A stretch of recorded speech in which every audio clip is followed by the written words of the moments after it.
Blog Talk Radio. Mi chiamo Akan Abosom Medinde Ujirapo Kwesi Rana Bata Akan Akwamumai Maruka Itifi Mu Ojirapo Ojiramai Mu. It means greetings to all Akani Kaini people, meaning Africans, black people. My name is Ojirapo Kwesi Rana Bata Akan Ojirapo of the Akwamu Nation in North America within Ojiramai, the purified nation. Kaini people in the Western Hemisphere. Yet I say we thank you for tuning into this special broadcast. We're going to allow people to get on the phone line. Right now, it looks like the chat room and Blog Talk is not opening up. So if you have any questions that you would like to submit, you could submit some questions in the event notification on Facebook, and then we can check that out and answer those questions. Of course, you can get on the phone line as well. So this is the first broadcast that we have put forward in a few months. You know, typically in the past, we've had 4 broadcasts on a weekly basis. On Joda on Monday nights, we would typically have Akan Abosom, Ancient Authentic Akan Ancestral Religion, where we deal specifically with the Akan expression of ancestral religion, first and foremost because we are Akan, secondly because of the misinformation being propagated regarding Akan ancestral religion, cosmology, culture, ritual practice, and so forth, not only from individuals in the Western Hemisphere, but also from individuals who are on the continent who have been corrupted with white culture, pseudo-religions such as Christianity, Islam, Judaism, Hinduism, Buddhism, and so forth. And those infections have infected their presentation of ancestral religion. So we deal with ancient, authentic Akan ancestral religion on that broadcast, and this is what we will be getting into tonight. And of course, that includes Akan ancestral religion in North America, in the Western Hemisphere. When Akan people were forced from ancient Khanit, the Khan land, ancient Nubia, after the invasions of the whites and their offspring, and some of us migrated from ancient Khanit, Nubia, to the western part of the continent, reestablished our empire, the Khanit Empire, which is later called the Ghana Empire, and so forth. Over 2,000 years ago, we manifested that, established that, perpetuated that. Hundreds of years later, some of our people migrated from that region further south into the forest belt and savanna regions of contemporary Ivory Coast, Cote d'Ivoire, and Republic of Ghana, reestablished Akana civilization in those regions over 1,000 years ago. Then centuries after that, some of our people, because of warfare and so forth, became captured as prisoners of war and taken from those regions and forced into North, Central, South America, the Caribbean, and Europe during the Mmusu Okesi, Great Perversity, the enslavement era. And this is how we ended up as Akan people in North America. But we maintained our ancestral religious traditions, even though we were forced into the Western Hemisphere. And in South America, for example, in Suriname, Akan ancestral religion is called Winti. In Guyana, Akan ancestral religion is called Kompa from the Akan term, or Kompo. Winti is from the Akan term, Quinti. In Jamaica, Akan ancestral religion is called Obia from the Akan term, Obai. In North America, in the United States, Akan ancestral religion is called Hoodoo from the Akan term Undu, which means medicine from roots, trees, plant life. It also means to become heavy with the spirit through spirit possession and spirit communication. And therefore, we maintained our Akan ancestral religion as Hoodoo in North America, and we were informed through our ancestral religious practice, through the practice of our Hoodoo religion by our Nanano Nsamanfo, our spiritually cultivated ancestresses and ancestors, and the Abosom, the deities, the forces in nature, on the best means by which to wage war against the whites and their offspring by taking up metal armaments and also engaging the practice through root work of chemical and biological warfare. And it is through these processes that we were able to wage war against the whites and their offspring successfully and force the end of enslavement in the Western Hemisphere. So we deal with that information on our Akan Abosom broadcast. We also have 3 other broadcasts, the Ojira broadcast and the Adwoa Marketplace broadcast and the Amma and Sim Affairs of the Nation broadcast. But tonight is a special broadcast of Akan Abosom, Ancient Authentic Akan Ancestral Religion. We want to deal with Dubaako, which means 11, and what we're dealing with is the 11 AKRADINBOSOM, which is the Akradin Abosom. The Abosom, the deities, the forces in nature that are associated with the Akradin or the Soul-names of Akan people, but they're directly related to the soul, the divinity, and the head region, and they also govern various aspects of creation, the all natural cycles in creation. There are 11 AKRADINBOSOM, and they govern the solar, lunar, and planetary bodies that govern the 7-day Akan week. But they also govern our 11 major body systems, these 11 divinities. They also govern the 11 major quote-unquote body systems of the Earth Mother, and therefore dealing with all natural cycles in creation. These deities, these 11 male and female divinities, can be found, of course, in ancient Khanit, ancient Nubia and Kemet, by the same names in ancient Kemet that they have in Akan culture, because, of course, we migrated from ancient Khanit and Kemet, Nubia and Egypt, as we said, to the western part of the continent and into the Western Hemisphere in a forced migration.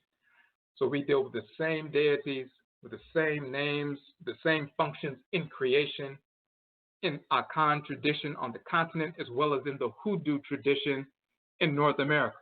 We have maintained our relationship with these forces in nature that govern our spiritual heads and also the major cycles in creation. We have maintained our relationship with them into North America with the same deities, with the same names and so forth as they have not only in Ghana and Ivory Coast, but also when you look at the Medusa, the hieroglyphs of ancient Kemet, you'll find the exact same names of these deities governing the same functions in creation and so forth.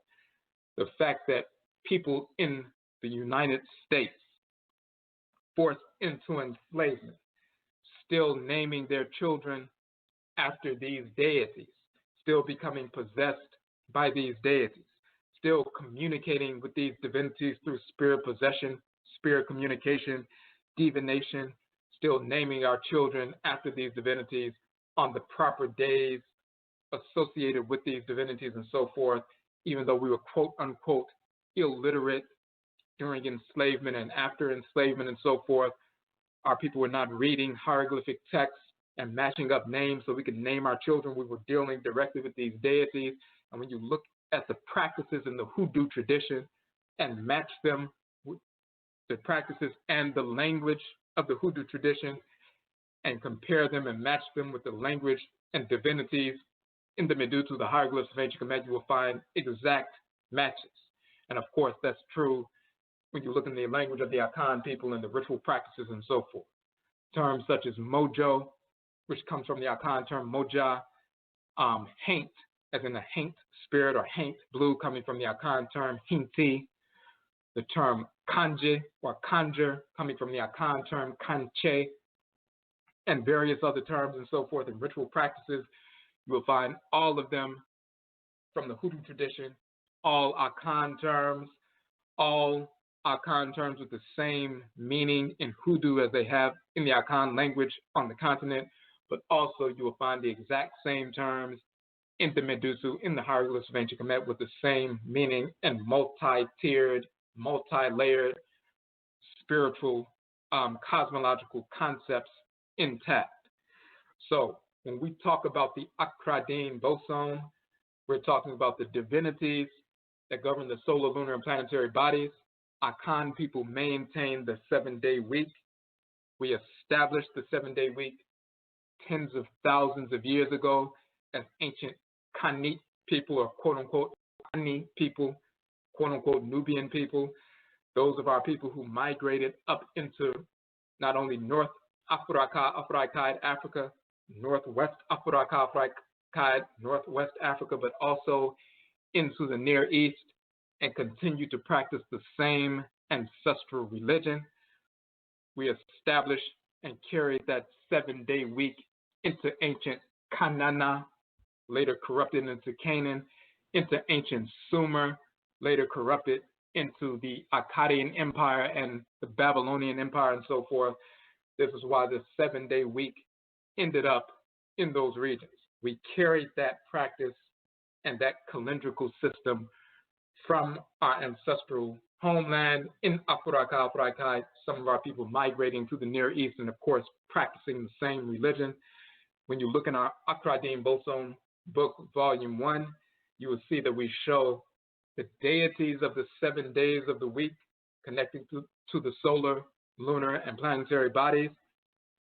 The same names of these divinities that you find in ancient Sumer and later Babylon and so forth, those exact same names you will find in the Akan language, including the Sumerian names which are pre-Akkadian. Before the Akkadian Empire took development, prior to that, pre-Akkadian is an ancient Sumerian culture, the culture of ancient Sumer, and the names of these divinities in the Sumerian dialect or Sumerian language, you will find those names and titles in the Akan language.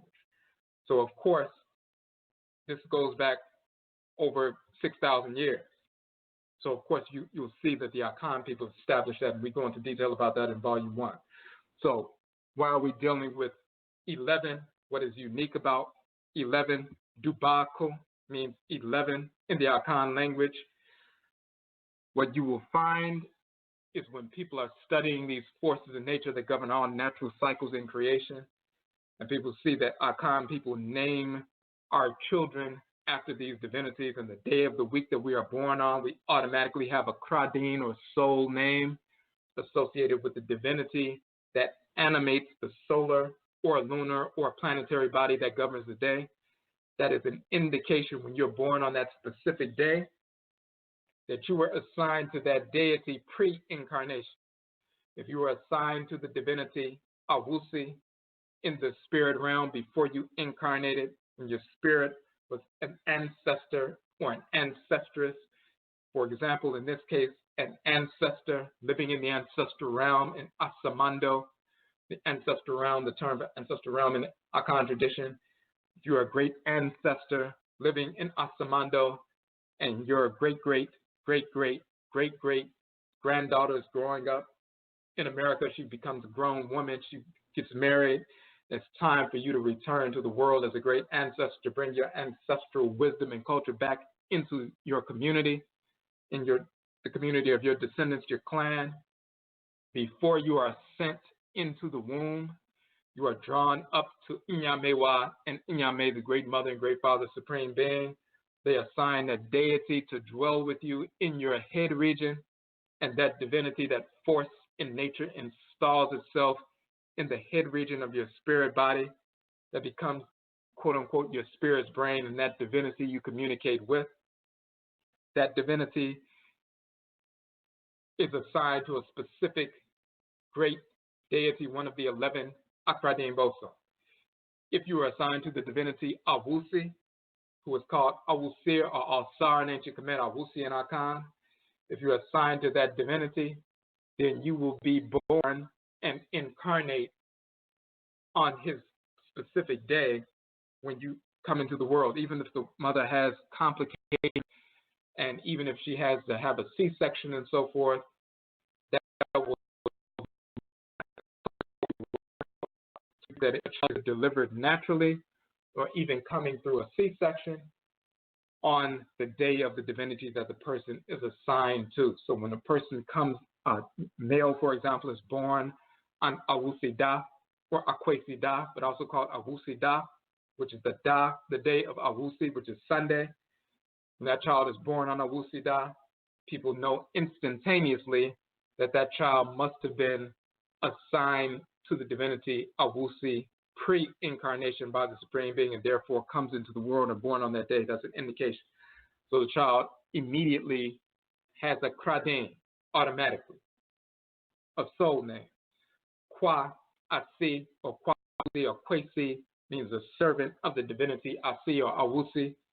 because he carries that energy of the divinity into the world. That energy needs to be brought into the Afurakani human sphere to bring balance in that aspect of creation.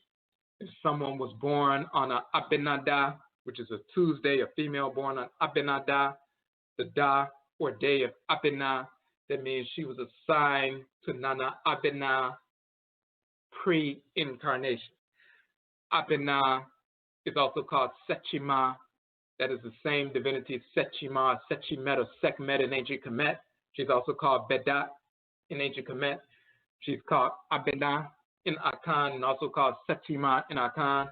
When a female is assigned to her pre-incarnation to carry her fiery energy as the enforceress of divine order, the inflictor of pain against the forces of disorder and so forth, eradicator or eradicatress of disorder, the huntress of those purveyors of disorder, the one who governs the lymphatic system in the human body, the Afurakani human body, and in the great divine body of the Supreme Being. She's a divine killer as well as divine healeress, waging war against the enemy and so forth, just like the lymphatic system cells destroy the cancerous cells, the enemy within the body, to preserve the integrity of the body.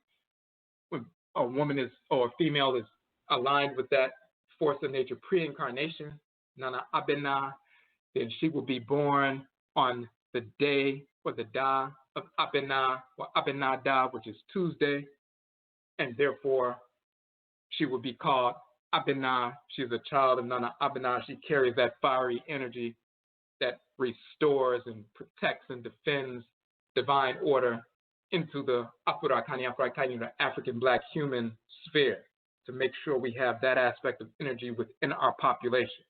So every person, male or female, who's assigned to, who comes into the world and so forth, they're assigned to a specific divinity. And when they're born on that day, that is an indication instantaneously of what divinity they were assigned to. Now, of course, also there's spirit communication with the Nananom Nsamampo, the spiritually cultivated ancestresses and ancestors, because we also come through specific patriclans and matriclans. And there are patriclan Abosom or Abosom patriclan deities, and also matriclan Abosom, Abusi Abosom matriclan deities that govern us as well. Just like you have DNA from your mother who contributes genetic material to you, you have DNA from your father, he contributes genetic material to you. That in combination creates a unique individual with a unique form that has never existed in the world before. In the same fashion, they contribute that spiritual, quote-unquote, DNA, mitochondrial DNA that's on the spiritual side, and Y chromosomal DNA from the patrilineal and so forth, and it combines that matriclan energy, patriclan energy of those two divinities in concert with the deity that governs your head, and that triangular structure of the deity that governs the head, which is at the apex of the triangle, in the bottom right and left corners of the triangle, the patriclan and matriclan divinities. That unique triangular structure creates a nuanced, unique individual with a nuanced combination of energy of the head divinity energy and patriclan and matriclan energy combined, and you become a unique, nuanced individual that carries a unique function to execute within your clan, and on a larger scale, the Afurakani world communal body. So the AKRADINBOSOM contribute that with regard to the Akradin, the soul names, and that's something unique within our Khan culture. Of course, these deities that govern the solar, lunar, and planetary bodies, the various aspects of Earth, the natural cycles, the 11 body systems, they exist in every Afurakani culture under different names.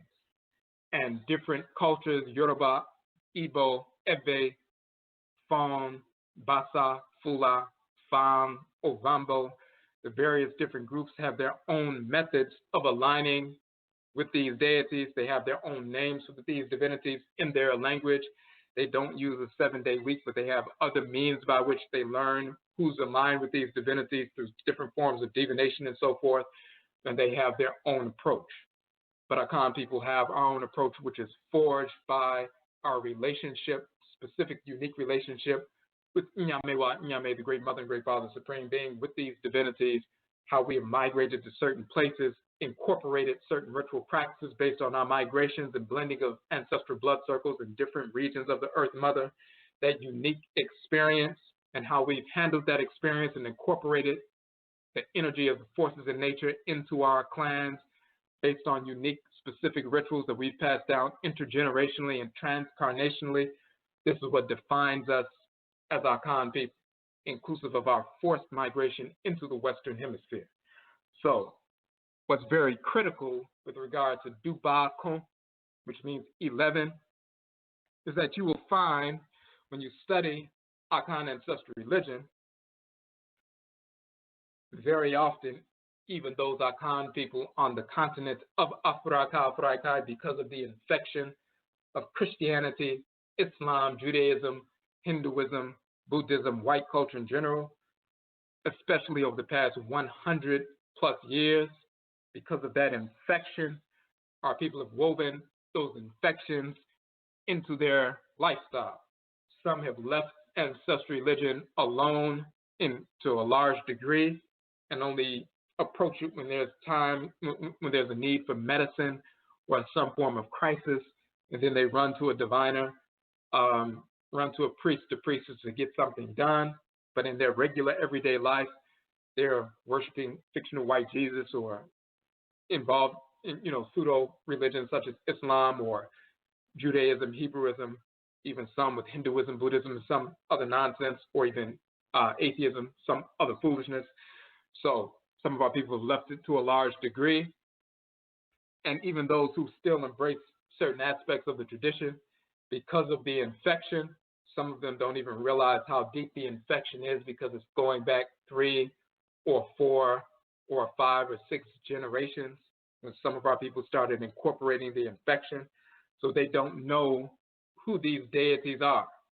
Many in Ghana, for example, who are Akan, born and raised there, and never lived anywhere else, they don't know that there are actually deities that govern the soul, lunar, and planetary bodies that they are named after. You talk to many of them, and they believe that they're simply named after the days of the week. They believe that they're simply named because they were born on Abenaa or Abenaa. They're called Abenaa because that's the name of the day of the week. Similar to people in America, if someone is born in the summer or somebody is born in the winter, and they call the girl Summer because she was born in the summer, or they call the girl Winter because she was born in the winter, and it's simply because they were born during a certain season that they name the child based on the season they were born into, and they look to see if they have some kind of attribute of warmth or coolness or something like that. Some of our people on the continent, as well as here in the Western Hemisphere, believe that they were simply named after the days of the week in a similar fashion, because certain days of the week have certain characteristics like compassion or, leadership and things like that. They simply believe that's all it is. They are unaware that there are actual Abosom deities that govern the 7 days of the week, a large percentage. Then you have a percentage of people who understand that there are deities that govern the 7 days of the week. They have some understanding that exists, but they don't know who these deities are. They don't know what their attributes are, and they're not actively engaged in the ritual invocation of these divinities on a consistent basis. Now, when we come to North America, many of our people, of course, have been brainwashed with Christianity and Islam and Judaism and all this other nonsense. So when we begin to return to our ancestral traditions, some of our people assume that we have never preserved anything with regard to ancestral religion in our families. So therefore, we must travel to the Caribbean, to South America, to the continent of Africa, connect with other individuals, receive some rituals or receive some initiations or receive some shrines, and then, quote unquote, bring the religion back to the people in North America so they can learn. In reality, that's not accurate. in reality, we maintained our ancestral religious traditions intact. And when we actually examine our ancestral religious practices, we find that we understood and continue to practice and venerate and invoke the AKRADINBOSOM, the forces in nature that govern all natural cycles.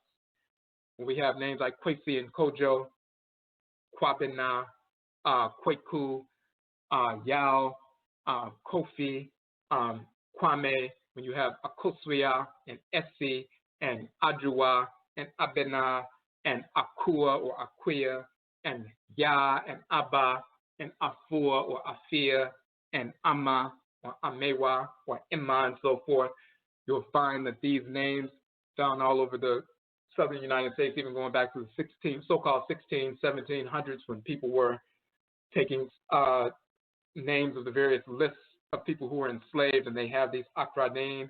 Then hundreds of years later, we're still using these names or their descriptive titles. You find that we maintain these traditions. More importantly, when we deal with the ritual practice, we still communicate with these divinities. We are the first Akwamu Amaruka Etifimu, the Akwamu nation in North America. We are the first to publish extensively on the nature and function of the deities that govern the solar, lunar, and planetary, that govern the 7-day week. We are the first to fully examine the AKRADINBOSOM, not just the first in America, but also the first of anybody anywhere in Ghana, Ivory Coast, or anywhere in the world. We are the first to prove that there are not just 7 deities that govern the 7 days of the week, but there are actually 11. And it has precedent in Akan culture that we were able to point out. We also are the first to prove and show definitively and conclusively that these are the exact same deities with the exact same names that you find in ancient Kemet, connected to the same solar, lunar, and planetary bodies with the same functions in creation.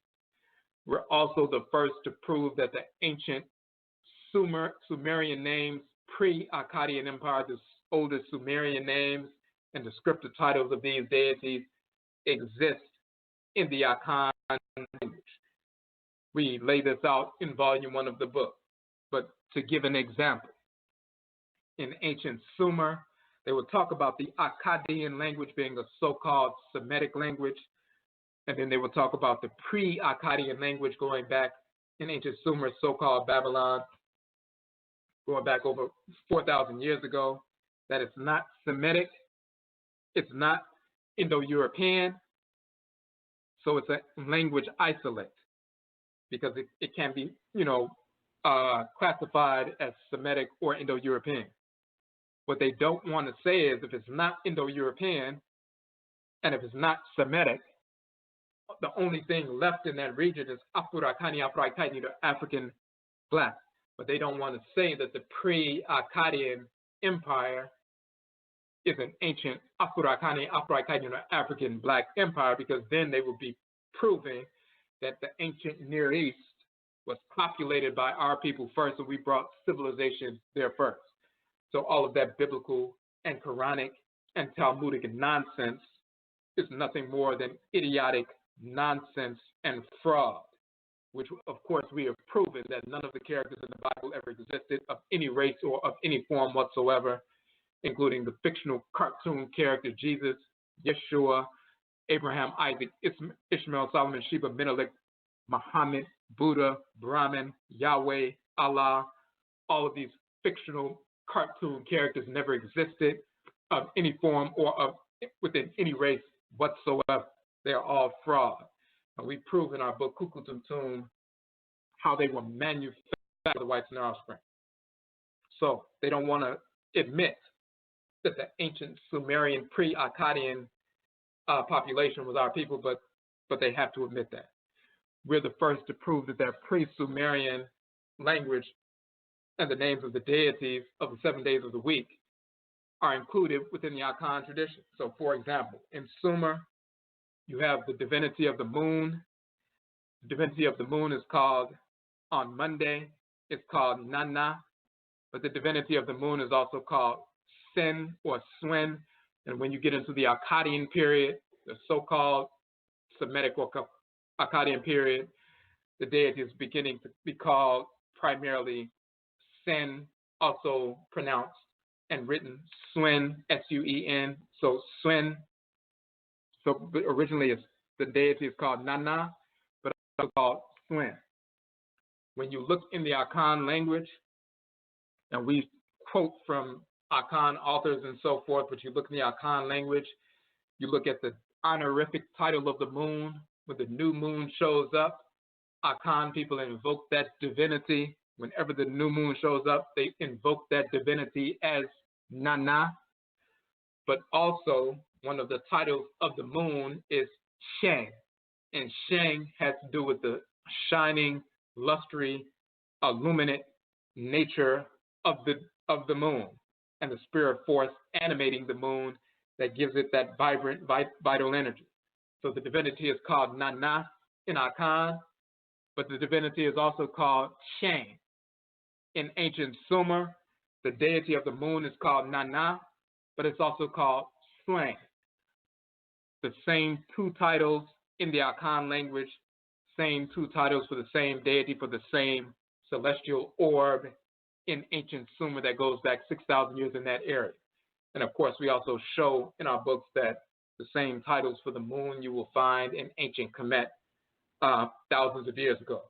And we go through each one of the deities for every one of the 7 days, showing those connections in the quote-unquote Sumerian language just to prove that the Akan people have that. And that also proves, by the way, that the Akan people did not learn about the 7-day week from Arabs or Europeans recently, like some fools would try to suggest, because it's impossible.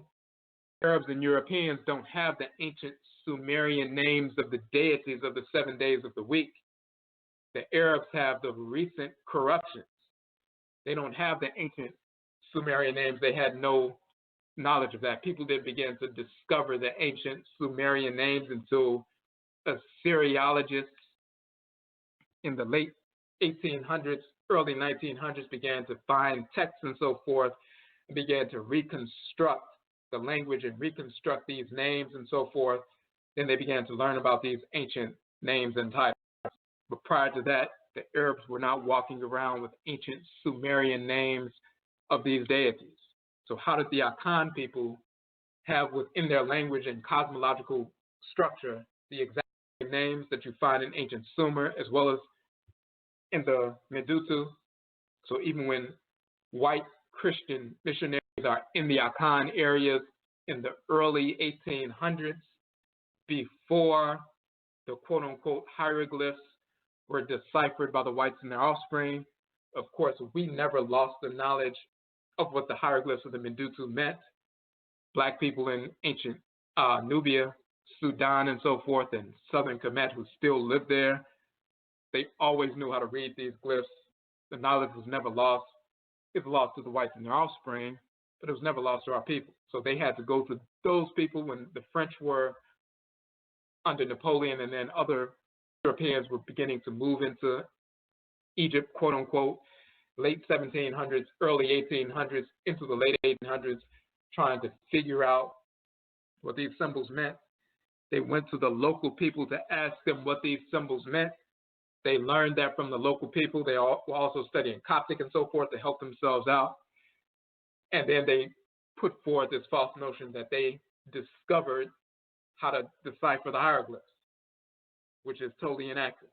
The people always knew. But the whites and offspring did not know.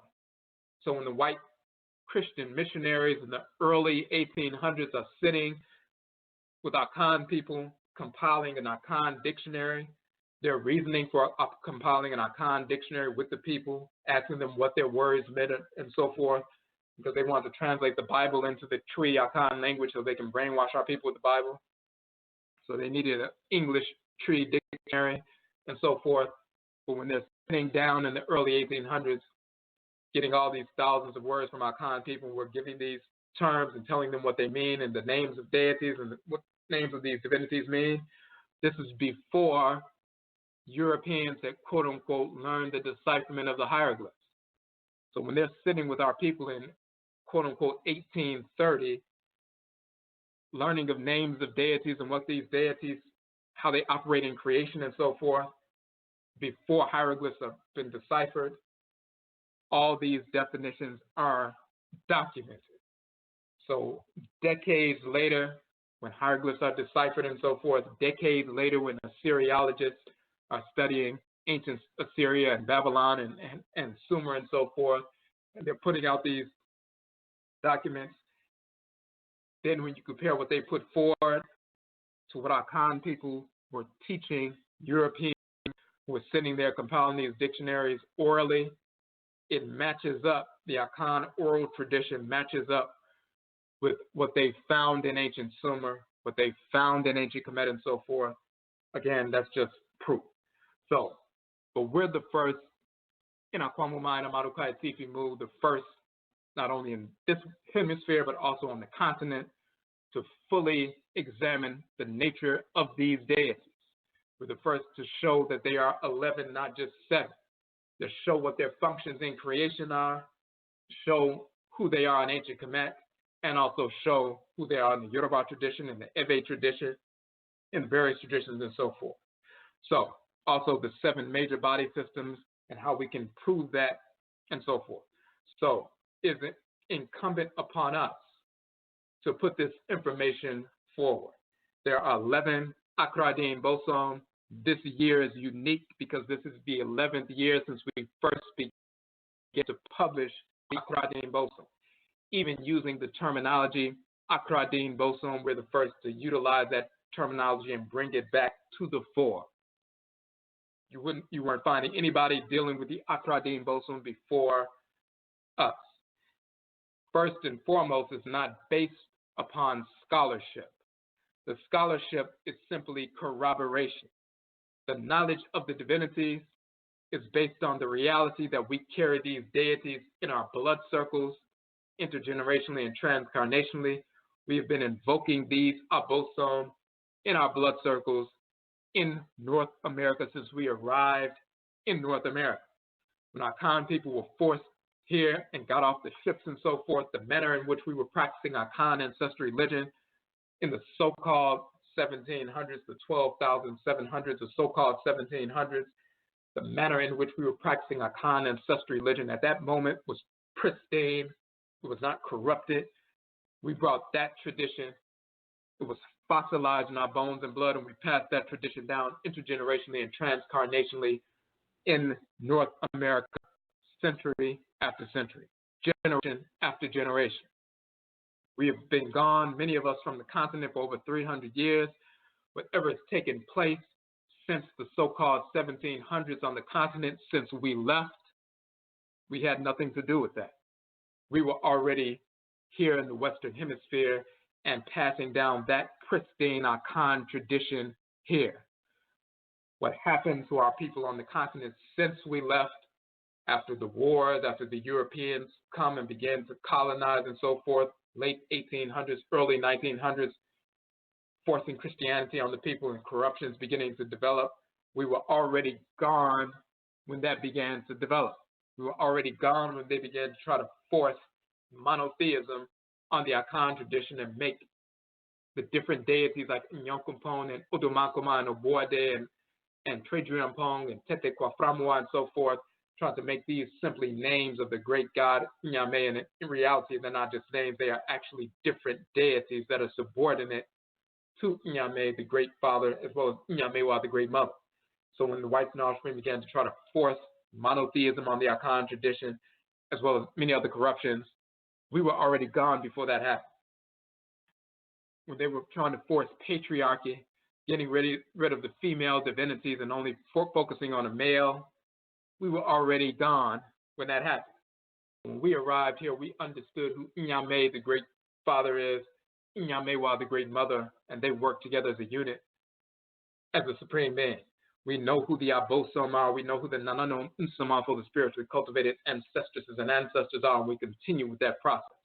So when we begin to practice and re-examine our traditions, and our Nsama direct us to re-embrace the traditions that we preserved here, the Hoodoo tradition, just as Yoruba people preserved the Yoruba tradition as Juju in North America, and Voodoo was preserved by the Ebe and then the Phone in North America. the Wanga tradition, preserved by the Avambo in North America, the Ngangan tradition, preserved by the Fang, and so forth. And we deal with these various traditions in our film that we just released, Amarukapo Adebisa, African American Ancestral Divination, which we'll get into that. You can download that film, watch that film online. We posted it last month. We've been having screenings all around the country, as well as in Canada and so forth, with great reviews all around the country and so forth, but we dealt with that information in the film. But we preserve the tradition here, communicating with these divinities, being possessed by these divinities, utilizing our own forms of divination to communicate with these divinities. That is the foundation of our knowledge of who these deities are, because we deal directly with them. And then when we're directed to publish on these divinities, and we're directed to information that simply corroborates what we already know to be true, because we deal with them directly. Of course, when the Unsamafo direct us to look into the language of ancient Kemet and Khanit, look into the language of ancient Sumer and so forth, of course, we're going to find these deities by the same names, same functions in creation, connected to the same features of Earth and solar, lunar, and planetary bodies and so forth. Of course, it's going to be there because that's who they are. So the knowledge doesn't come from doing extensive study with regard to scholarship. The knowledge came from direct invocation of these divinities intergenerationally. And the scholarship simply corroborates the reality. This is why we have been able to publish this information in detail where others have not been able to do that. This is why, if you look at the chart, for example, and when you go to our webpage, the Dubaako webpage, we have detailed information about this. We have a volume 1 of AKRADINBOSOM. We also have volume 2 of AKRADINBOSOM. Volume 3 and 4 will be published this month. And those are the 4 books that will be given at our Dubaako AKRADINBOSOM training intensive and ritual retreats. And we're going to get into that. We have a number of retreats scheduled for beginning the final weekend in May and throughout June in Savannah, Georgia, in Washington, D.C., in Atlanta, in Philadelphia, in Toronto, in Canada, as well as in Durham, North Carolina. So we will be going through the AKRADINBOSOM, these 11 major divinities. The 4 books will be given to all attendees of the retreats and so forth. All-day retreat. The Savannah retreat is 2 days, but the other ones are 1 day. All-day retreat. We'll have vegan food provided and so forth. You get the 4 books included in that retreat fee. So we're going to get into some more details about that. But when you look on our Dubaako page, on our website, ojirafo.com/dubaako.html, you'll see we have some of this information. You'll see we talk a little bit about the trustery, but then we have, you'll see a couple of images. You'll see the image of the chart, and it says Akan Abosom of the solar, lunar, and planetary bodies governing the 7-day week and the 11 body systems. So once again, first of all, these 11 deities govern all natural cycles in creation. They govern the Kra, the soul, the Krawa, the soul, the divinity that governs the head of Afro-Akani people. And in the Akan tradition, we have a specific means by which we align with these divinities, including understanding when a child is born on a certain day. That's an indication of what divinity that governs them. And of course, we receive a name that carries the energy of that divinity. So every time the name is spoken or heard or contemplated, the energy that's released through those sound vibrations or that contemplation helps to align us with the functioning of that divinity that governs our head. So that's first and foremost. Then secondly, which is critical. So it's critical that they govern all natural cycles in creation. It's critical, so we're dependent on them. You'll see when Awusi, governing the black soil substance of earth and so forth, Adwoa, who is our set, governing the river waters of earth, Abenaa, which is Heru Behudet, governing the thermosphere and so forth, Sekhmet, she's governing a portion of the inner core of Earth. And you'll see this list when you look on the Dubaako page. We actually have that list.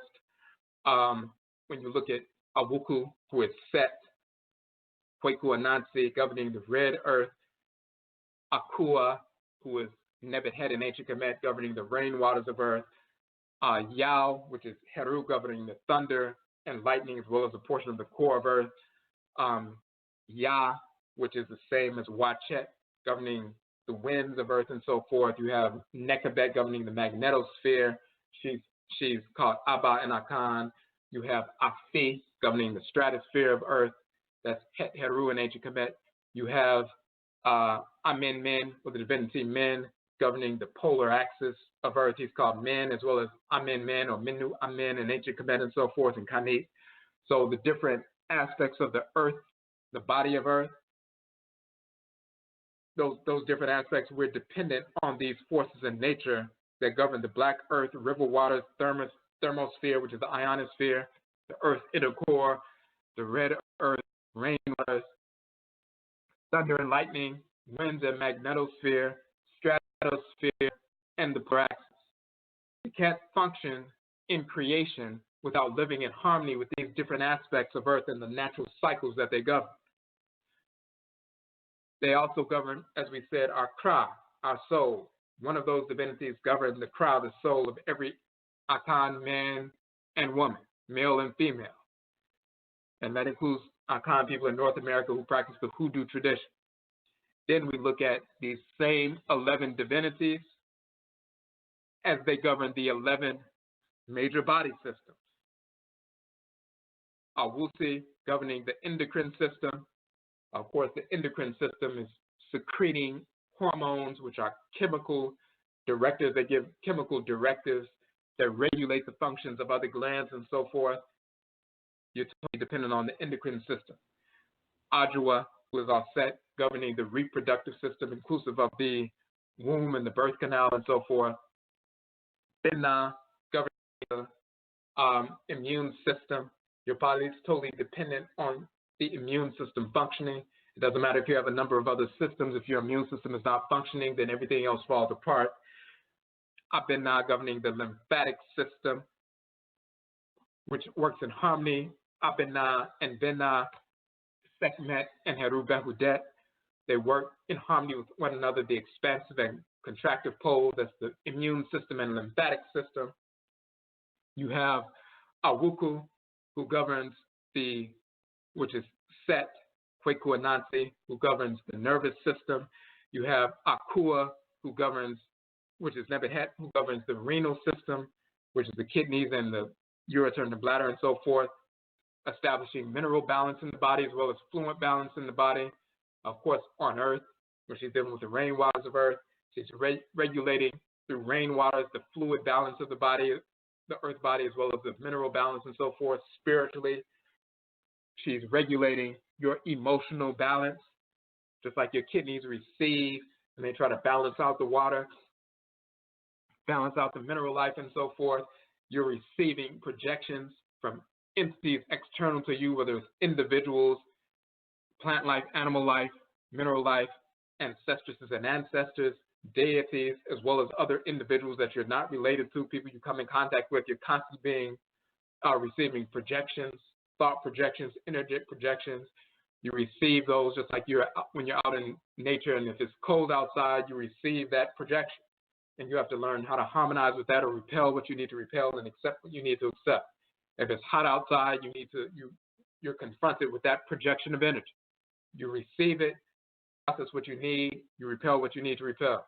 You come in contact with plant life, animal life, mineral life, as well as human life, as well as non-Akradin people and so forth. The projections that are coming from individuals, emotional projections, energetic projections, and so forth, you must recognize how they impact you, what you need to repel, what you need to accept. Same thing with ancestresses and ancestors and deities. Those projections, how you receive them and process them and use them to harmonize your activities. So she's dealing, and that all impacts your emotional capacity, what you're holding on to and how it affects you.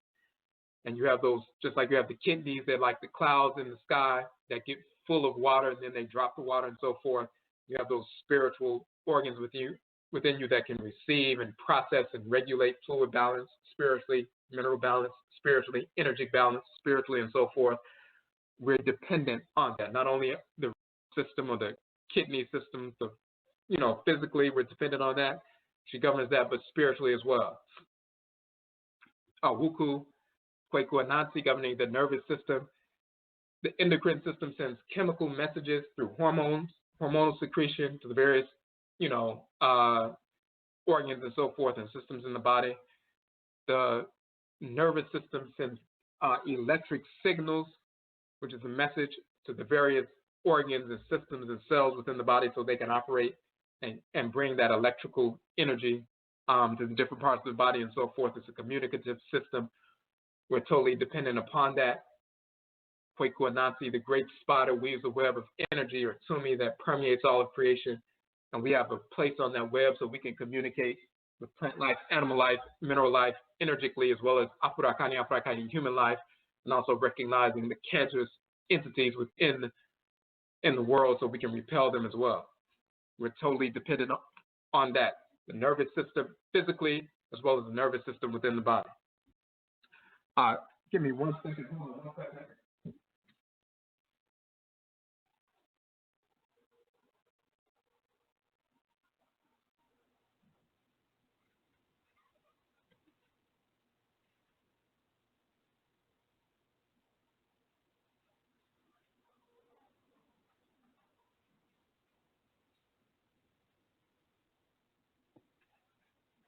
Okay, so, and then we get back to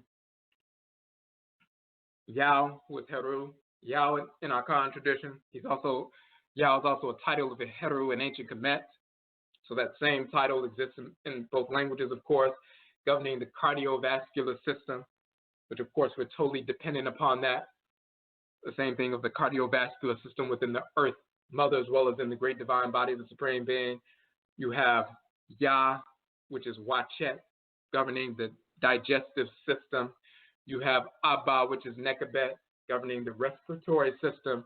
You have Afi, which is Heheru, governing the exocrine system and so forth. And then you have Amenmen, governing the skeletal system, and inclusive of the polar axis, which is the central nervous system, brain and spinal cord and so forth. So you have these 11 divinities that govern all natural cycles in creation. These 11 divinities that govern the different features or systems of the body of Asase, the body of the earth mother, black earth, river waters, thermosphere, earth inner core, red earth, rain waters, thunder and lightning, winds and magnetosphere, stratosphere, and polar axis. Then you have these same 11 divinities governing the 11 major body systems within the Afurakani African black human. And we talk about within us, not only physically, keeping our body, balanced and so forth, but each one of these physical structures, these 11 body systems, are shrines for the spiritual potency and energy of these divinities. The whites and their offspring cannot communicate with these divinities, so they have body systems, but they are not shrines that can receive and retain the energy of these divinities. So that's the difference between us.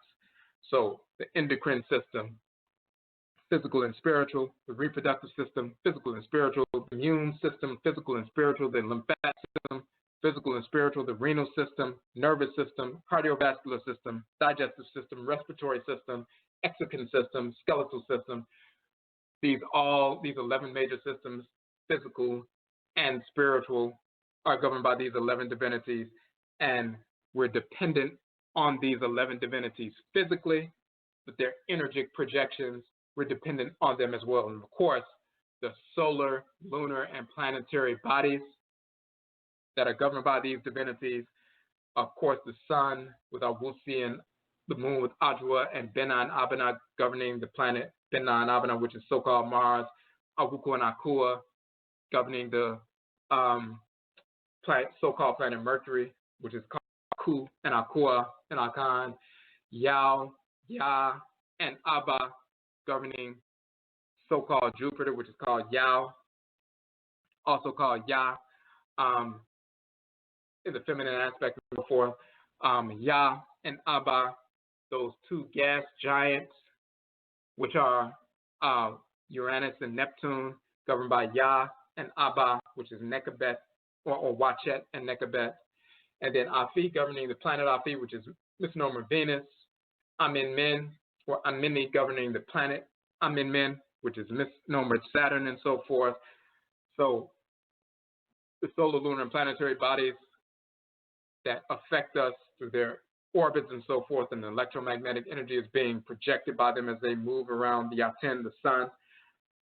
We pick up on all of that. We're impacted by that just by virtue of the fact that if you can look up and see the planet Benaa, for example, the planet so-called Benaa, Abenaa, and it has a reddish tint, you're already being impacted.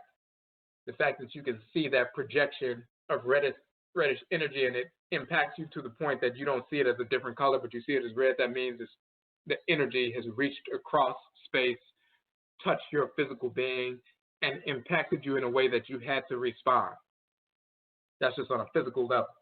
The gravitational pull of that planet in relationship to our planet affects our planet, and of course affects us as we live upon the planet, and the same thing with the other planets and so forth, as well as the moon and the sun.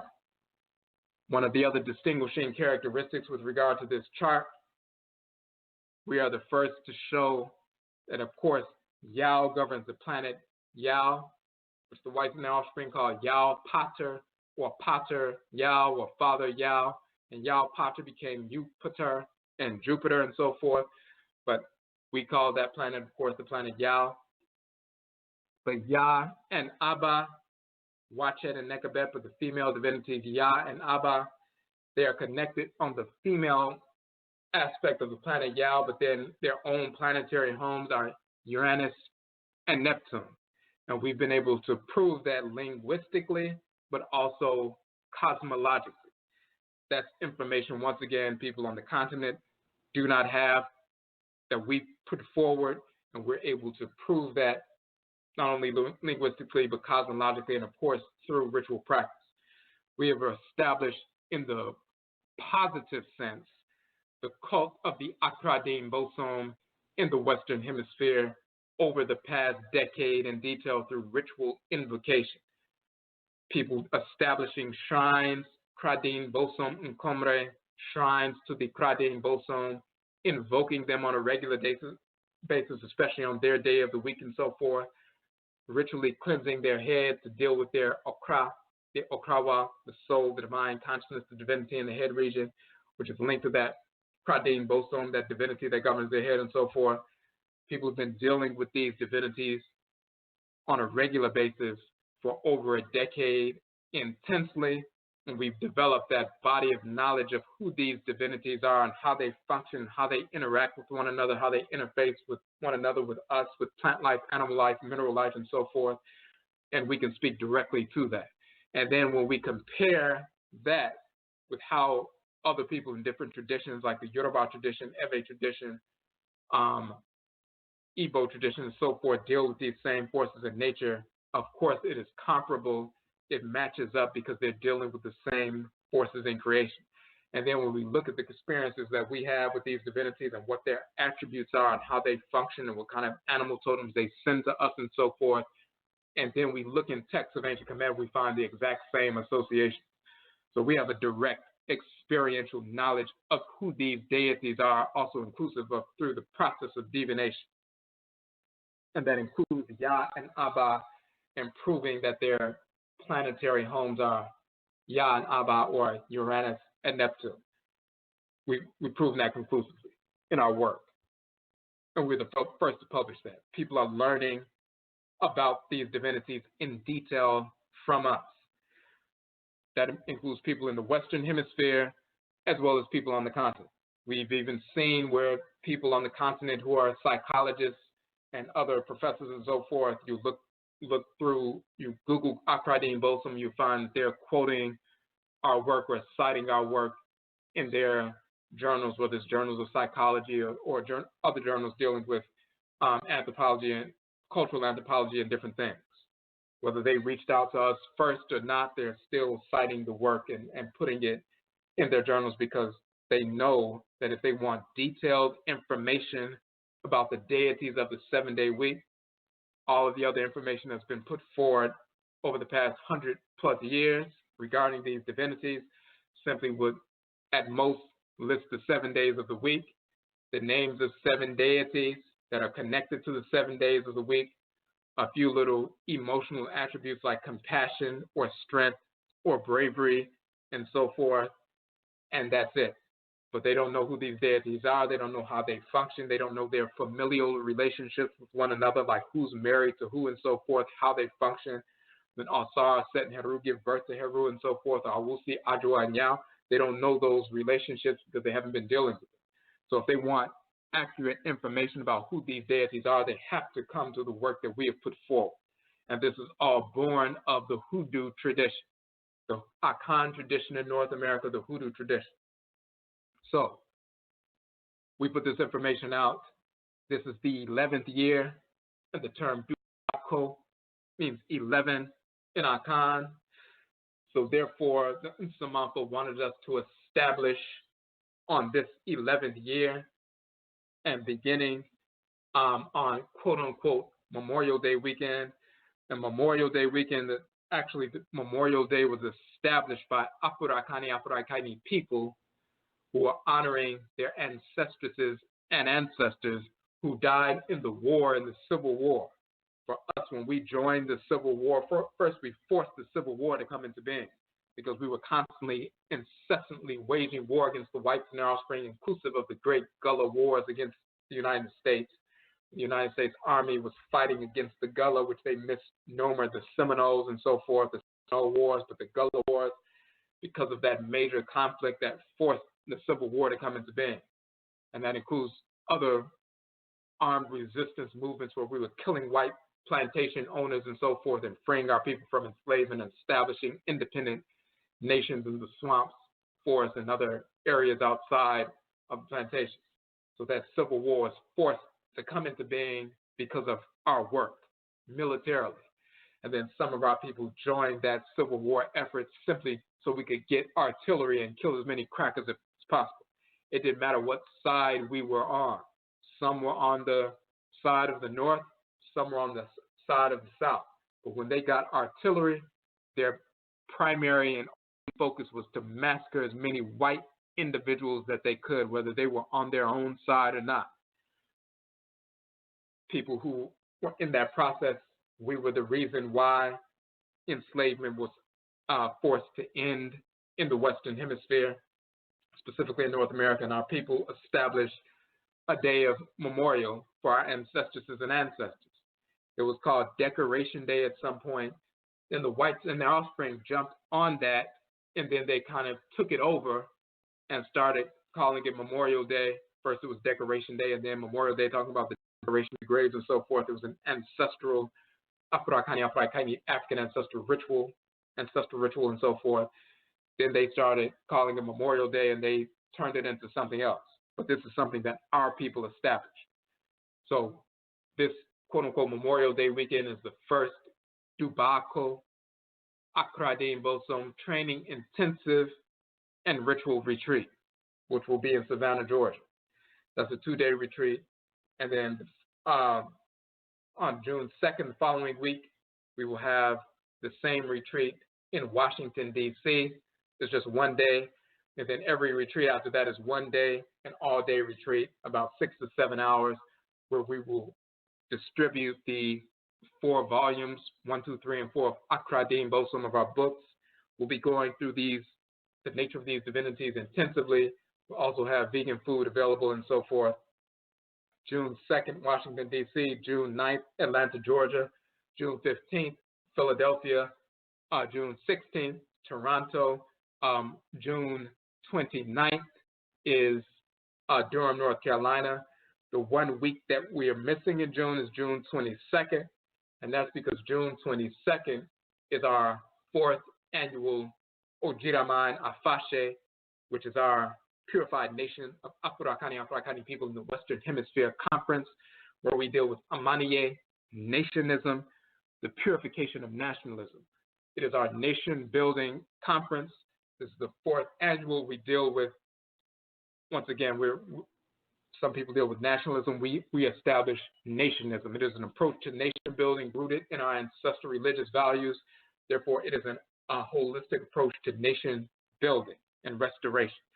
So this is our 4th annual conference. That's June 22nd. We always have that conference around the summer solstice, which this year is going to be June 21st. And the following day, June 22nd, is our conference. So, but the other weeks, beginning March 25th and 26th, Memorial Day weekend, is the first Dubaako retreat. Then June 2nd, June 9th, June 15th, June 16th, and June 29th, we have these dates lined up for the one-day retreats in these various cities. If you would like to attend, you must register to attend. You can look on our Dubaako page. We're getting close to closing registration for the different events because seating is limited. So when you look on the page for the Savannah Retreat, which is coming up at the end of this month, it's only a few weeks away. That's the 2-day retreat. So that one is $100 for both days. That includes the 4 books. It includes the vegan meal. It also includes the Gullah Heritage tour that we're going to do on the 2nd day and so forth. When you look at that, you see the information for that. You see the flyer on the page. All those things, you see details. We do have a deposit option for that, $50 up front, and then the final $50 in a couple of weeks. Again, it's coming up in a few weeks, and that one is limited to 20 people because the space that we are doing it in, the space is limited. And some of the other events as well, we're having it at a smaller space so we can have more detailed interaction with regard to question and answer. Sometimes if you have a large group, 50 or 60 people, you can't answer as many questions as you would like because it would, go on too long throughout, beyond the time frame for the day. So only 20 people for the Savannah Retreat.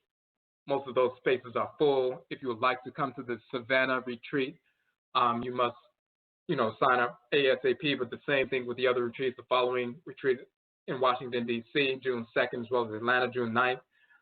Those spaces are filling up. We also have a few spaces left in Toronto, as well as Durham, North Carolina.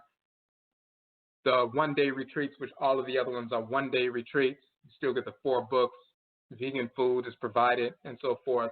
The one-day retreats are $60. There's a deposit option where you can pay $30 up front, and then in a couple of weeks you can pay the final, $30 as the final payment. And you'll see all of those details on the page. The only difference between the Savannah Retreat, which is 2 days, and the other retreats that are 1 day, is that the 2nd day there's no Gullah Heritage Tour on the 2nd day like it is in the Savannah Retreat. We just go through all of the informational stuff as we do on the 1st day of the Savannah Retreat. That's just duplicated in the other retreats in the other cities. We just don't have a 2nd day where there's a cultural tour. So if anybody on the phone line, if you have any questions or comments, you can hit the number 1 now if you have a question or comment on the information that we've gone over. But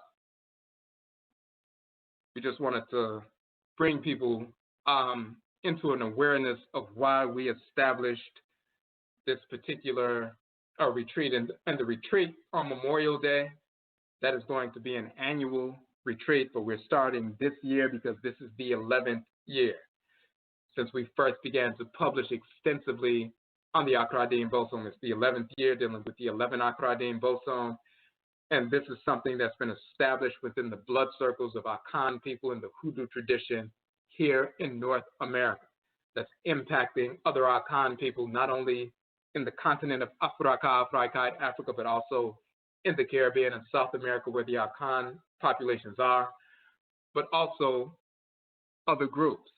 When you study ancestral religion and you study other groups and so forth that are not your ethnic group, talking about Afro-Akani people, of course, African Black people only, you become informed even more so on your own group.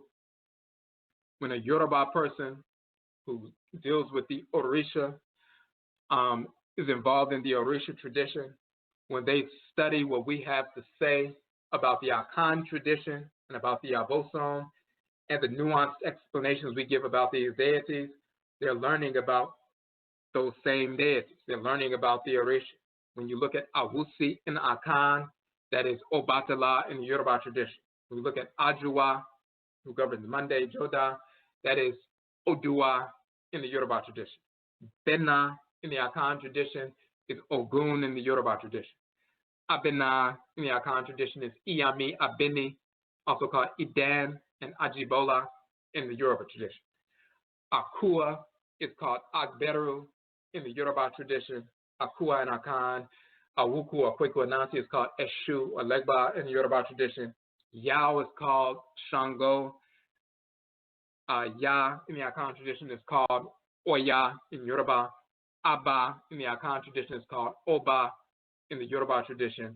Afi or Afu in Akan tradition is called Oshun in the Yoruba tradition.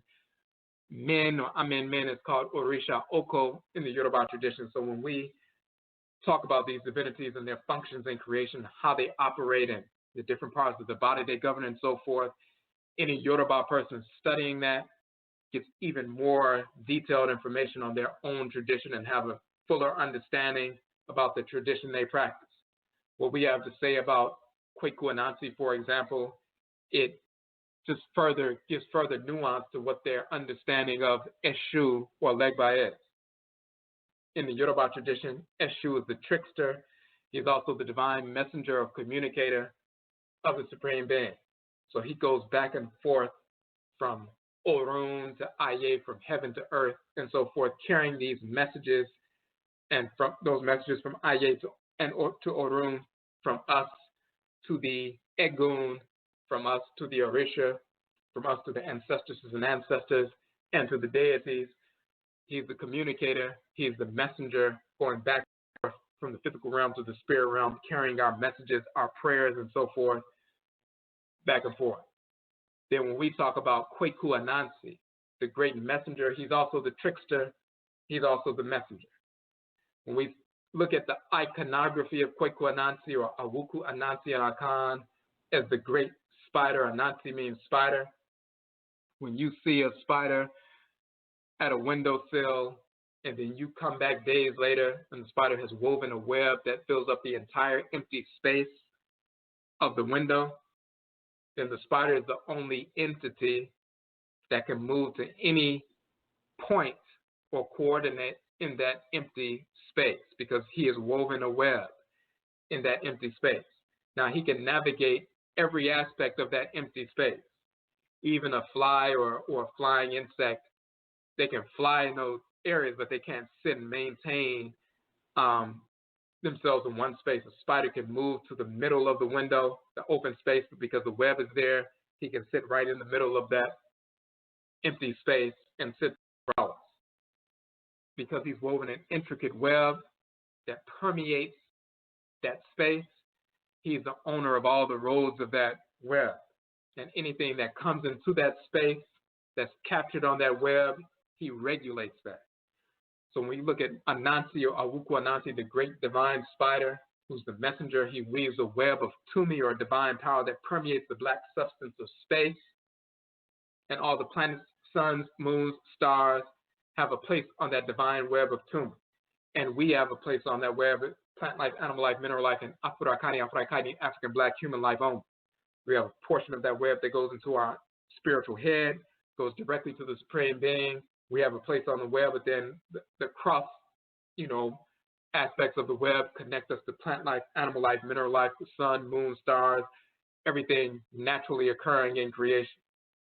So that web of communication, that worldwide web and so forth, that great divine spider, that energetic entity, he regulates the communications that are moving through that web that permeates all of space. So we can see how he's the communicator when he's shown in his sacred Achineboa animal totem of the spider. So when a Yoruba person knows that Eshu is the trickster, but also the messenger that communicates messages back and forth, heaven and earth, when they look in the Akan tradition, they show that we show him as a spider, with a web of energy that penetrates the entire empty space and connects everything in creation on that great web of energy, and he can go back and forth from one entity to the other.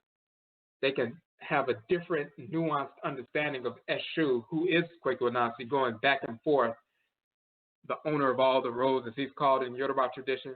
Well, Kweku is the owner of all the roads of this web of energy, and you can see that explicitly in that iconography. So that just gives them a greater understanding of Anansi or Eshu in their own tradition, a richer understanding. And the same is true of us. When we study the Orisha tradition and the different stories that are told about the Orisha and how they interact with one another, we find those same interactions in the Akan tradition. So that just gives us a more in-depth understanding or a nuanced view of the Abosom, because we're talking about the same divinities. It's the same in the Vodun tradition. Awusi in Akan is called Dangbe in Vodun. Adwoa in Akan is called Minona in Vodun. Bena in Akan is called Ogu in Vodun. Abenaa in Akan is called Nyokwe Ananu in Vodun. Akua in Akan is called Koni Koni in Vodun, and Awuku Anansi is called Legba in Vodun, and Yao is called Hevioso in Vodun. Ya is called Avejida in Vodun. Aaba is called Ayaba in Vodun. Afi or Afia or Afu is called Azili or Ezuli in Vodun. And Amenmen is called Azaka in Vodun. So when you look at the Vodun or Voodoo tradition, and you see the interaction of the Voodoo with one another and how they operate and what aspects of creation they govern, when they're looking in the Akan tradition at the AKRADINBOSOM, as we lay this information out in our publications, it gives them a richer understanding of the Voodoo. Just like if we study the Veves in Vodou and the ritual practices in Vodou, we're actually looking at the way another group of people interact with the exact same deities that we're interacting with, and they have their own unique way of doing it, but it gives us a nuanced view into the nature of these deities. So we all learn from one another. But the key is, since we publish this information in detail, any Afro-Akani group, whether they're Yoruba or Eve or Igbo or Ovambo or Fula or Maasai or Akosua or Ibibio, they're dealing with these same forces that govern the solar, lunar, and planetary bodies that govern all of us, the 11 major body systems that govern all of us, the different body systems of the Earth Mother that govern all of us. So they're getting detailed information about their own tradition from another perspective, which assists them. So even if you're not Akan, if you're not in the Hoodoo tradition, if you study the Yoruba tradition, of course, if you study the culture and language and ritual practices of ancient Kemet, all of these deities we prove are the exact same deities from ancient Kemet with the same names and so forth. No matter what tradition you're studying, when you study the AKRADINBOSOM, you're learning about the forces of nature in your own tradition. So anybody in the different traditions, and of course this is open to Afurakani, Afuraikaidit, African Black people only, as all of our events are only open to our people. So no non-Black person can register for our events, of course, inclusive of these retreats. So even if you're not Akan or not involved in the Hoodoo tradition, or you're just being introduced and you don't know yet what your ancestral religious practice is, when you study the AKRADINBOSOM, you're studying the forces in nature. You're studying the deities that govern your immune system, lymphatic system, renal system, circulatory system, the various systems. This is also true of what's going on with our children, because when we introduce these things to our children, when we teach them about the AKRADINBOSOM, we're also teaching them about geology, because we're talking about the black earth, we're talking about the upper mantle, upper crust, lower crust, and so forth, the core of the earth, inner core, inner core, and so forth. We're talking about the troposphere and the stratosphere and the mesosphere and the thermosphere, ionosphere, things that they're learning in school, of course, but then we're also giving them an added perspective. They're learning about, astronomy, learning about the sun and the moon and the planets and so forth, and, the different structures of these planets, gas giants and, ice giants and so forth, but then they get even more detailed information. And when they study the cosmology of these deities, they'll see that what's spoken about of the planets and the sun and the moon cosmologically in our traditions lines up with what's written about scientifically. When they study, when they know they're a child of Awusi, and that governing connected to the sun, but also connected to the endocrine system, when they learn about the endocrine system, they're also learning about the deity that governs them and what the functions of that divinity is, and then how it relates to the endocrine system. When they study the lymphatic system and they know that Abenaa, Sekhmet governs the lymphatic system, when they're studying Sekhmet, they're also studying the lymphatic system in detail, and they have a greater understanding of the lymphatic system, greater even than what the whites and their offspring would have. For example, Ptah and Sekhmet, when operating through the inner core of Earth, are united. They're a married couple and so forth. This is part of the cosmology of ancient Kemet for thousands of years, as well as in the Ewe tradition, Vodun and Akan and so forth. When they're operating through the inner core, you have Ptah, who's called Adwoa and Akan, and Sekhmet, Sechima, who is Abenaa and Akan and so forth. They are husband and wife operating through the inner core. Ptah governs the brain structure. Sekhmet governs the lymphatic structure, and we've always known that. So they're paired as husband and wife. Now, when you look just a few years ago, about 5 years ago, the whites and their offspring began to publish articles because they discovered by accident that there's a lymphatic structure, the brain. Prior to that, all of the anatomy books that have been written for the past 100 years stated that there was no lymphatic structure in the brain. Lymphatic structure stopped before it reached the brain. But they were doing an experiment on an animal, as a matter of fact, for a different issue, and they stumbled upon the fact that, wait a minute, there's a lymphatic structure here that they missed. Then they looked with regard to human beings. They found that that lymphatic structure was always there in the brain, but they had never seen it because it was kind of hidden. So now they have to rewrite all textbooks on anatomy that's been written for over 100 years. They thought they had mapped out the entire human body for the past 100 years and everybody knew what was going on. They've had to rewrite all textbooks to include the fact that there's the lymphatic structure in the brain that they never knew about up until a few years ago. When you look at our article, which became part of volume 3 of the Akradin Abosom book, but when we first put the articles out a number of years ago, we show the image of Ptah and Sekhmet.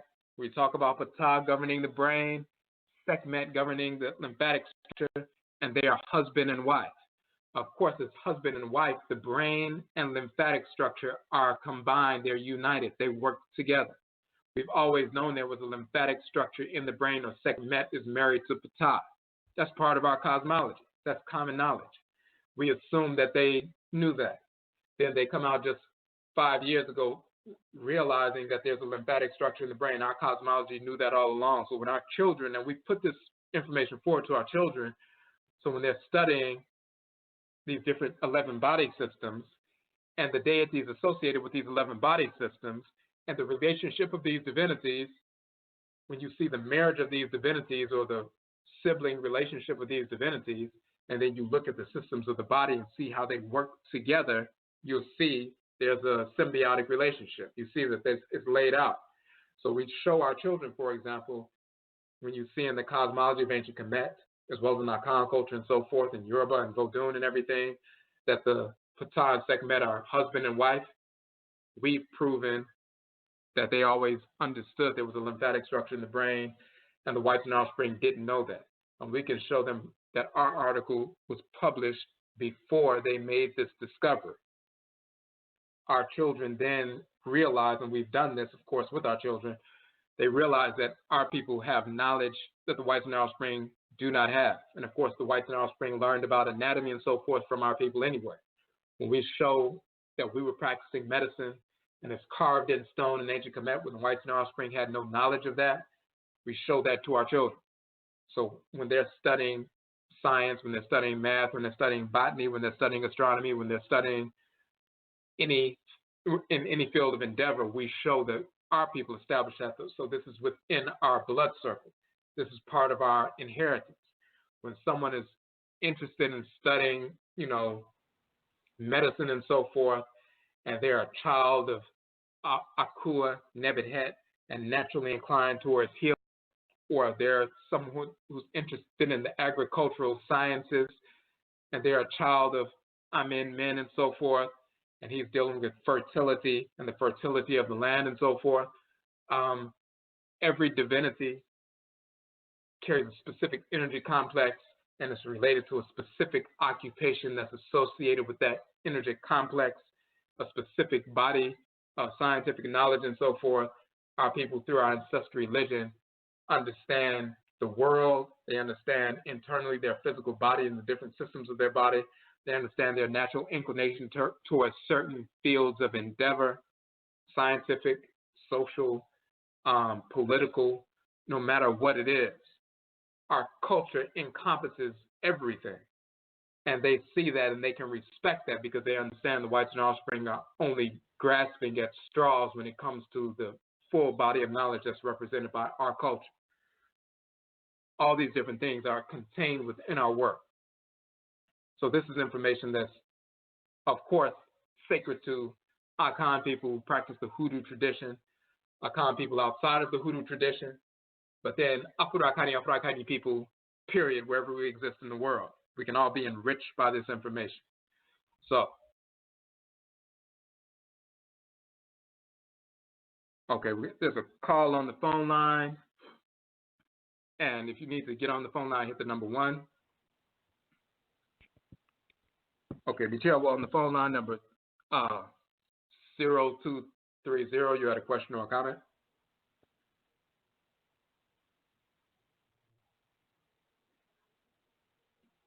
Okay, 0230. You had a question or a comment?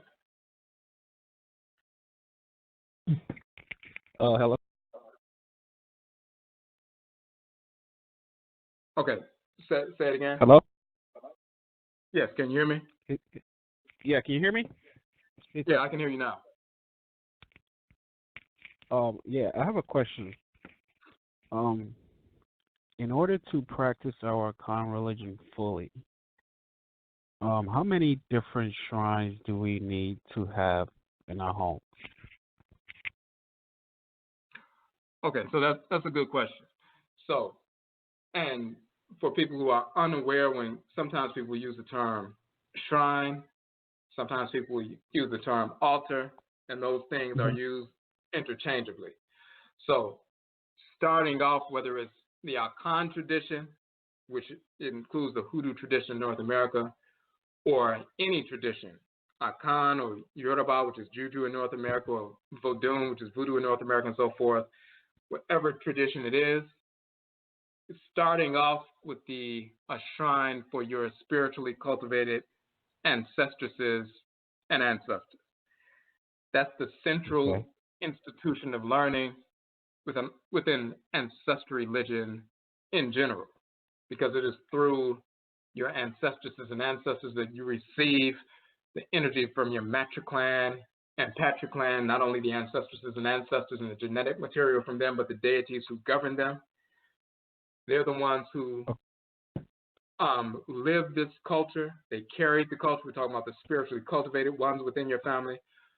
They carried the culture. They perfected that culture. The ones who became Nananom Umpanyipo, or spiritually cultivated elders and eldresses when they were here, because they lived in harmony with order.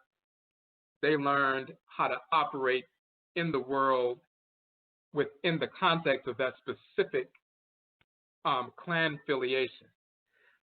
In other words, some people can eat a certain kind of food and they get protein from it and everything is fine. Somebody else can eat the exact same food and they break out and have a negative reaction. They could even die from an allergic reaction. They have to get protein in a different way. Okay. Because of where our clans migrated, the region of Earth that they migrated to, the certain plant life, animal life, mineral life they incorporated within their bodies, and they developed resistance to certain things or repulsion to certain things, had children, and incorporated the energy of the divinities in those regions into their ritual practices, and that informed the people and that impacted their bodies and so forth. You carry thousands of years of incorporation in a specific manner within your clan. Those within your clan who learn how to operate in the world based on their unique clan affiliation, they're the ones who know how you need to operate, and they're directly connected to you by blood.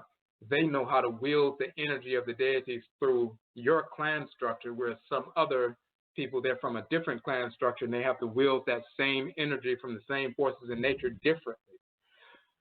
So establishing a shrine to your spiritually cultivated ancestresses and ancestors first. And you may not know the names of everybody, but when you focus on the spiritually cultivated class of ancestresses and ancestors, those are the ones who will respond. So even if you don't know everyone's names, and you won't, just focusing on that group, not just any person who's deceased, but the spiritually cultivated ones. When you have that thought, mindset, when you're establishing the shrine, those are the ones you draw to you. And those are the ones who have been pressing you to get engaged anyway. Then they began to, realign you and readjust you to what's real, begin to help you to purge conditionings that we picked up from living in this society, conditioned views of the way the world is, and get us back realigned with reality, realigned with divine order and so forth. So starting off, it's always just a simple, portable ancestral shrine. It doesn't have to be elaborate. Some people think it has to be elaborate or some huge thing, which it really does not. You can have something as small as a handkerchief and a tea candle and a cup of water. What you're doing is just establishing a space where people do have shrines, by the way. A shrine is a stationary space where you focus your attention and become informed. And what people actually do is they have shrines in their homes. They're called televisions, and it's a space where they sit down and they become informed, and they focus their attention on that space, and they become informed by the luminous images and sounds that emanate from that space. But of course, what's coming from that space is typically not that. So we establish a space that we cordon off, where we focus our attention, and the luminous images and sounds and information coming from that space is something that will impact us positively. So a shrine space is simply a space where we go to focus our attention. We can communicate with the ancestors and ancestors wherever we are, but you want to set aside a time, a space in a specific manner so you can focus. Just like you could have grandparents or great-grandparents in your house, in the kitchen or in the basement. You could walk in the living room and yell in the kitchen and yell in the basement and communicate with them, and they can respond. But it makes more sense to bring them out of the basement and the kitchen and so forth, bring them in the same room, turn off all the TVs and everything, and just focus your attention on what they have to say. And that's what we're doing. We set up a space so we have a more focused communication, more optimal communication. And we have an article on that on the website, and you can send us a link. We can send you an article just on the establishment of a basic ancestral shrine, and that's the starting point. If you need to establish, a shrine for a divinity and so forth, that comes out of the practice of first communicating with your ancestresses and ancestors and learning about that process from them. Okay. All right. Now I have another question. Which is best to guide us in life? I know you mentioned the Nananan Samafo, but I was also thinking about the Ka, since it was assigned to you by Nana Nyame and Nana Nyamewa. Is that like a good question? Now you said about the Ka. You said, what was the first thing you said? I was curious as to which one is best to guide you in life, your Nananam or your Ka.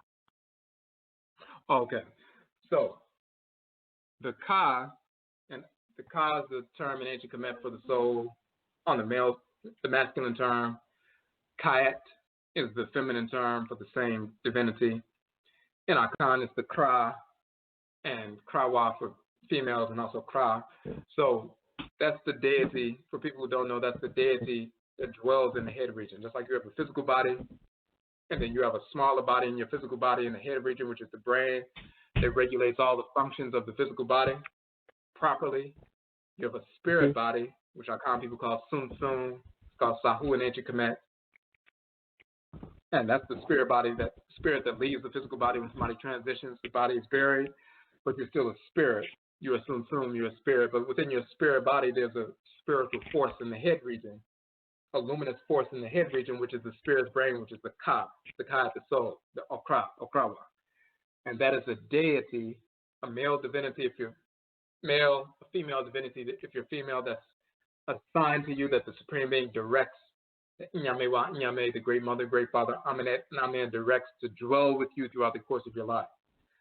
So within that divinity's knowledge is what your function in the world is and how to execute that function. So you experience that divinity initially as a pull in the head towards certain thoughts, intentions, and actions, behaviors, and so forth, and a repulsion from things that you shouldn't be engaged with. Your first mind, sometimes people would say that, but it's really very often the divinity in the head region. Because that's a deity and it includes your divine function in creation, your entire life is regulated by that force.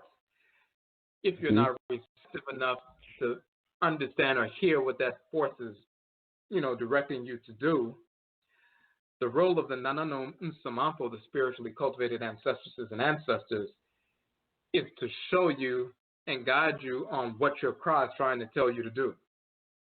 The role of the forces of nature, the Abosom, is to give you the power to execute what your Akra is telling you to do. So they recognize what's in your Akra, what's in your soul, what's in the divinity in your head region, what you are to do and the kind of energy complex you were given to do it. And the deities replenish that energy for you and supply that energy for you, that force and that power for you, so you can execute. If you have a fiery, energetic, function in the world, like law enforcement or, martial arts or whatever, if that's the kind of force you bring into the world, the deities that carry that kind of fiery force, they will feed you that energy and replenish that energy for you and show you how to expand it and contract, because they know that's wired within your head, within your spiritual head. Your Nananoma Samanfo will recognize the directions coming from your Ka and show you how to execute that based on your clan affiliation, the unique way in which you must carry out that law enforcement function based on the kind of clan you operate in. So the ancestresses and ancestors and the deities, they support, they're like the two bottom corners of the triangle, and they support what's in the apex, which is the head, which is the deity in the head. So even with regards to that, when you establish your ancestral shrine, communicating with them, they will confirm for you in different ways what divinity is governing the head. So we do have a shrine specifically for the deity in the head region that's separate from the ancestral shrine. But we always have people start off, and this is just traditions across the board, starting off with the ancestral shrine, and they will confirm for you what's going on in the spiritual head so you can move in the right direction. Because some people go and get a reading from somebody, that divination may or may not be accurate. Then they, set up some shrine to a divinity that really a divinity that has nothing to do with them. And then they're having different conflicts and so forth. They don't understand what's happening. Then they go back to the person. They tell them they need to perform certain rituals or sacrifices and so forth. And they're just going through a whole bunch of different things that have nothing to do with anything that they should be engaged in. So you confirm with your ancestresses and ancestors first, and then what unfolds from that is that establishment and confirmation of the messages that you've been receiving in your head all along, because the ancestral spirits will only confirm what your Ka, what your soul, the deity in the head, has been trying to show you internally all along. They will show you externally what the Ka has been trying to show you internally, but you couldn't necessarily pick up on it. So they'll say, listen, if this is what your Ka has been trying to tell you, will prove it to you in different ways so you can really understand, and then you'll get more receptive in that fashion. Okay. One more question. Now, I do remember seeing a post you had on Facebook, and you said the first time you heard Akan language being spoken was on the shrine. Now, is your car able to communicate with you directly, like without through the nananum? Like basically, can you have like a one-on-one conversation with your car, like me and you talking right now? Is it possible? Yes, because the cause is a divinity. So if you look at for example, the Akan court structure, you have a king, an ohini, and a queen mother, which is ohema, and then you have a panel of nananum mpanyimfo, which are spiritually cultivated elders and eldresses, who are advisors to the king and queen mother and so forth.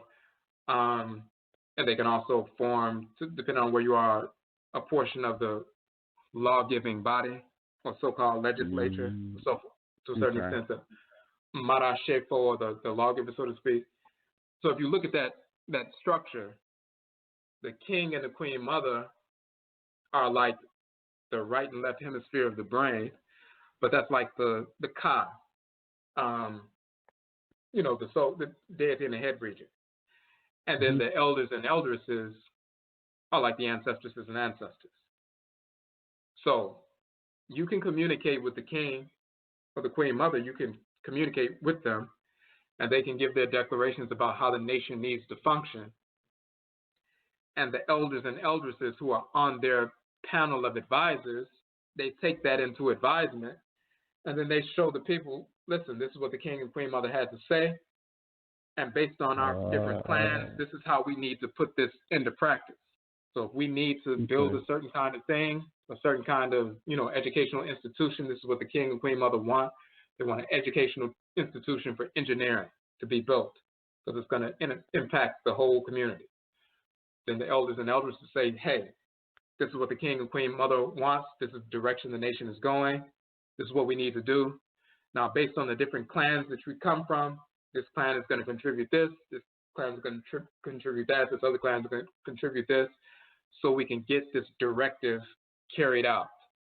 So all they're doing is relaying what the king and queen mother wants, but how do you affect it based on your clan affiliation, based on your energy complex, based on what strength you have in comparison to what strength somebody else has, that kind of thing. But you can communicate with the king and queen mother. They will speak to you directly, often through an ochiame, but they can speak to you directly. You can also communicate with elders and eldresses. You can communicate with your krawa, the deity in your head region directly, and it gives you directives. That deity gives you directives.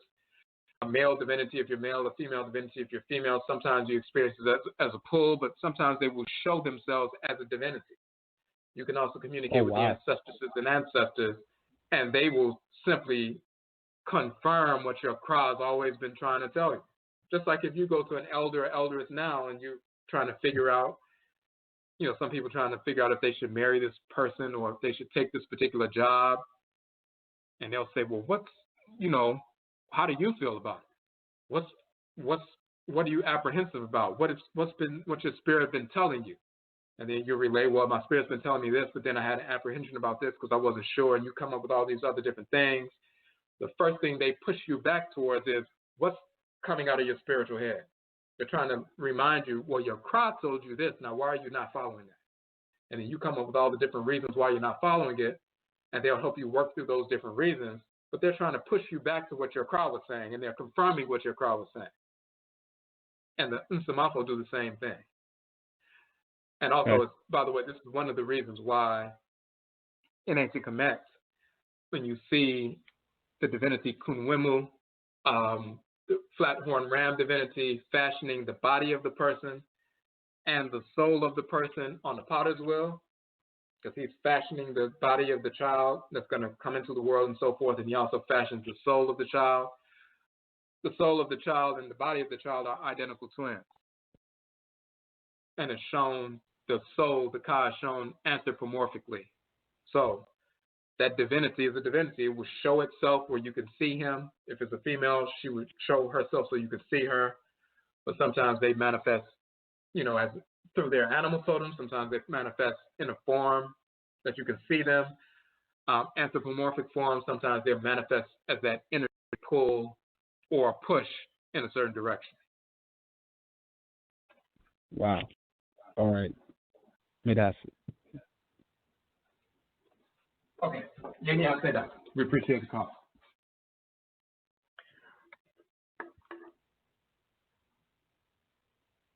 Okay, and for those who are unaware, so we have 31 to date. We have 31 books that we have published.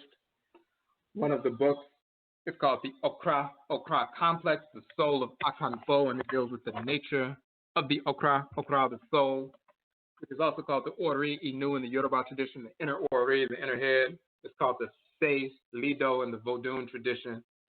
It's called the Chi in the Igbo tradition and so forth, the deity that governs the head region, called Ka and God in ancient Kemet. So we have a whole book that deals specifically with the nature of the Okra. And once again, when we deal with the fourfold division of the Okra, and go into detail about that divinity, we're the first to publish a book on the Okra in detail, not only here, but also on the continent.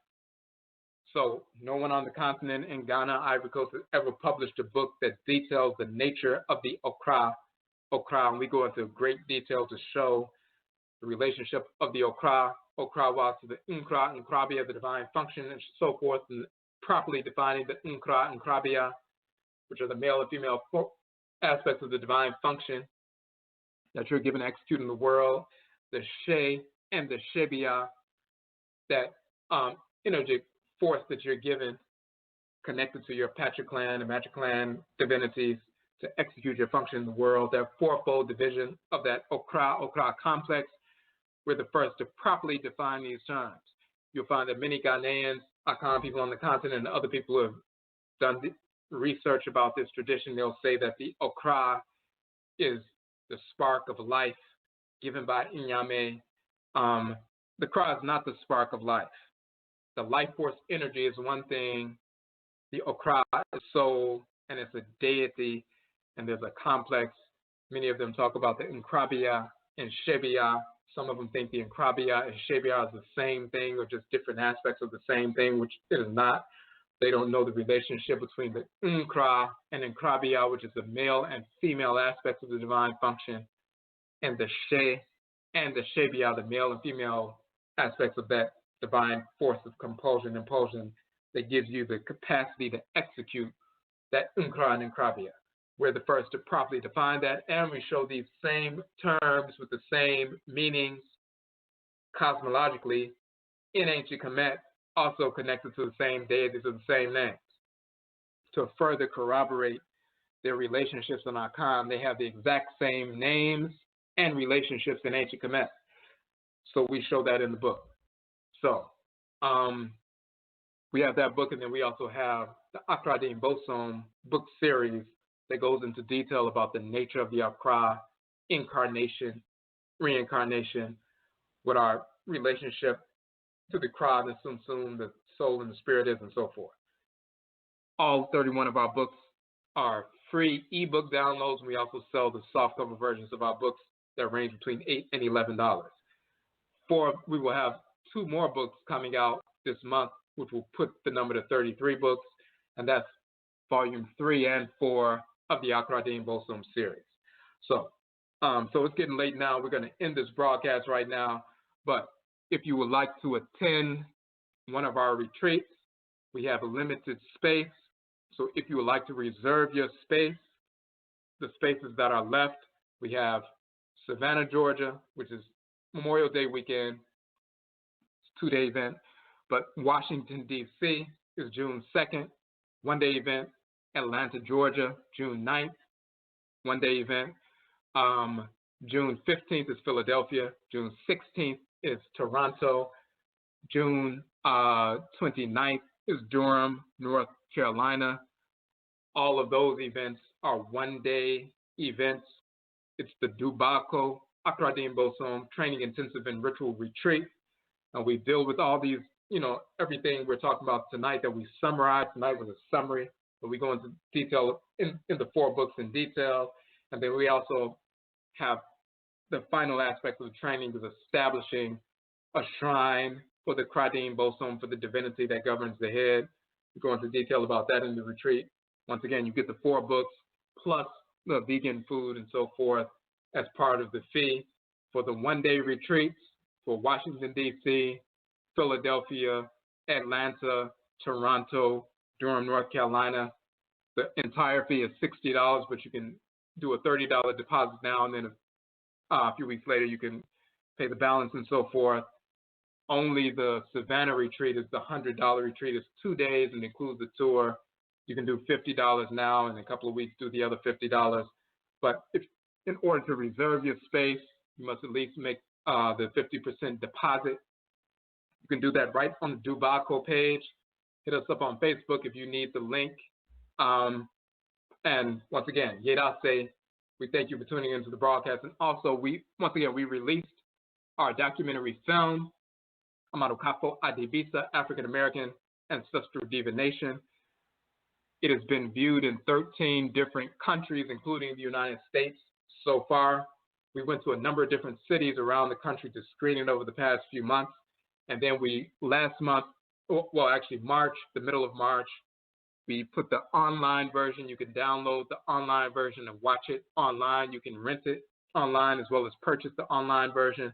And then you can also purchase the DVD as well for $15. So please go to the film, support that film. And we also have coming up Hoodoo, Akan Ancestral Religion in North America. That is our second film. That is in production now. We've done some filming. We have a crowdfund for that filming project. We would like to finish that film and release it. Our goal is to release it during our 5th annual Hoodoo Mind, Hoodoo Nation Festival, which is in October. So we're working to meet that deadline. And if you would like to support the work, if you saw the first film, you appreciate that, you're going to really like the second film. We have a crowdfund effort for that. We are at 4% of that crowdfund. Any amount that you contribute, we appreciate. So in the description box for this broadcast, you will see the link for the Hoodoo film, the crowdfund for that film. Please support that effort so we can get the film, all the filming done. Late spring, early summer, we can get into post-production so we can have that film ready by the fall for release. And then also you'll see the link for the Dubaako trainings.